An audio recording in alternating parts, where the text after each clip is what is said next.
Hello, welcome back once again. So this is part 3 of a video series where we're learning to make a box for the water piano project using Autodesk Inventor so that we can 3D print it.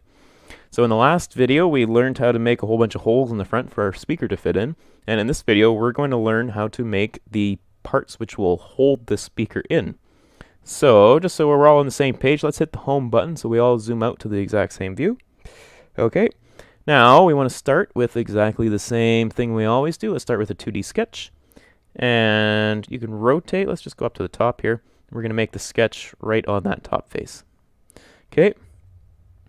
Now the first thing we're going to do is we're going to make a line, and I'm just going to rotate a little bit to make sure that everyone knows which corner I'm clicking on. We're going to make a line starting in this bottom corner here, and this line, click and drag it over and zoom in a little bit so we can see. And we're going to make this line 0.08 inches, which doesn't seem like much, but believe it or not, that's how thick the speaker is on the outside. Hit escape to get out of that line.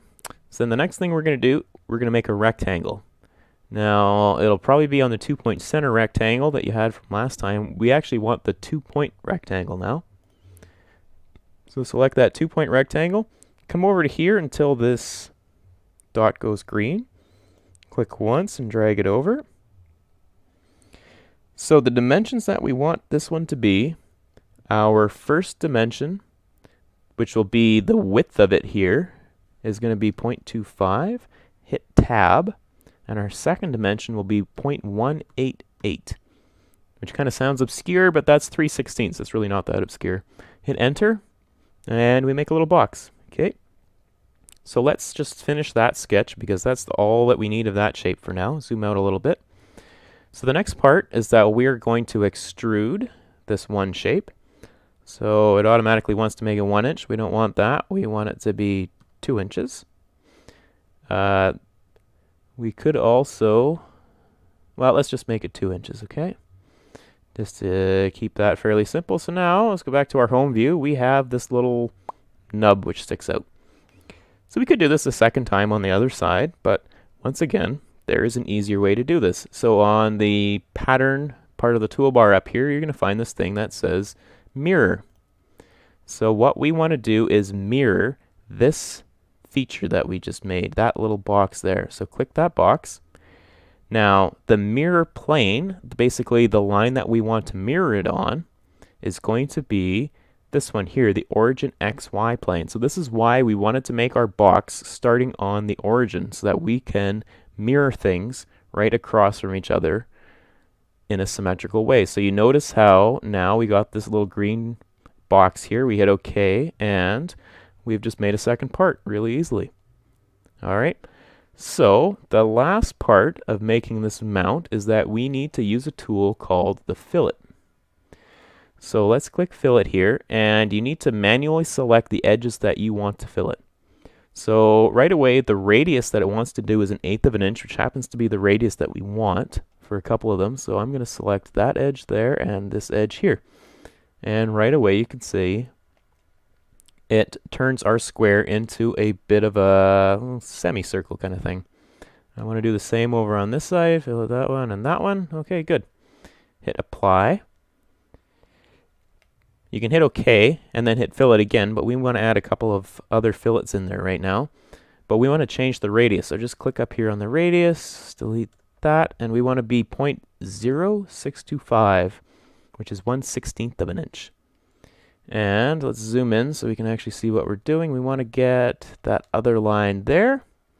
So 1/16 plus 1/8, which is 2/16, equals the 3/16 that we came out. So we got this nice sort of rounded edge everywhere. And we could do it also to that side if we like. And same on the other face here. One there. And let's see if I get the right one. One there. All right, perfect. And hit OK. Okay, so I'm going to do one more part in this video.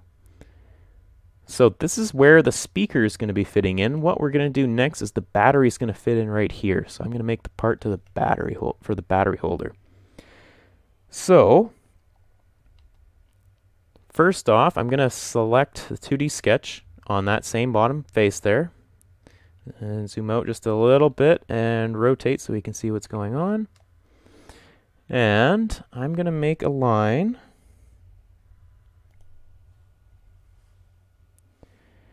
Well, no, sorry. I'm going to make a rectangle.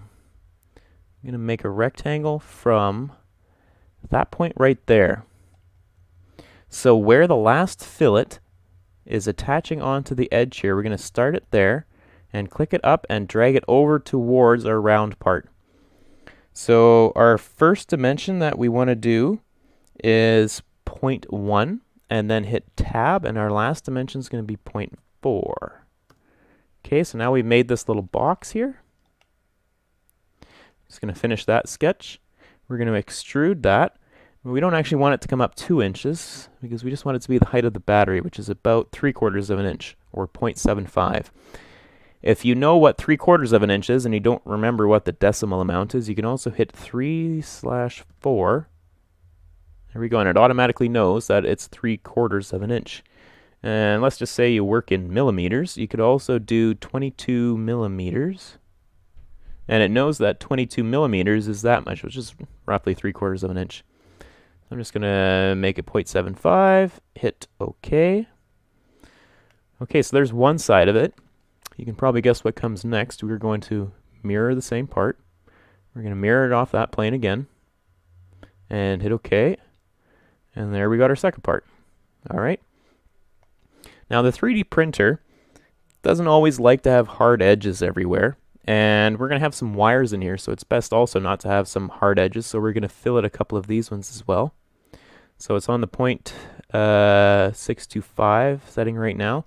So you see this inside corner here? That one's going to be a hard one for the actual printer filament to get into. So select that line. There we go. And that rounds that out to a more, normal round shape. We're also going to do that one because we're going to have speaker lines coming in. And do the same on the other side. There we go. And then hit OK. So that concludes this video. So that is the speaker mount and the start of the battery mount.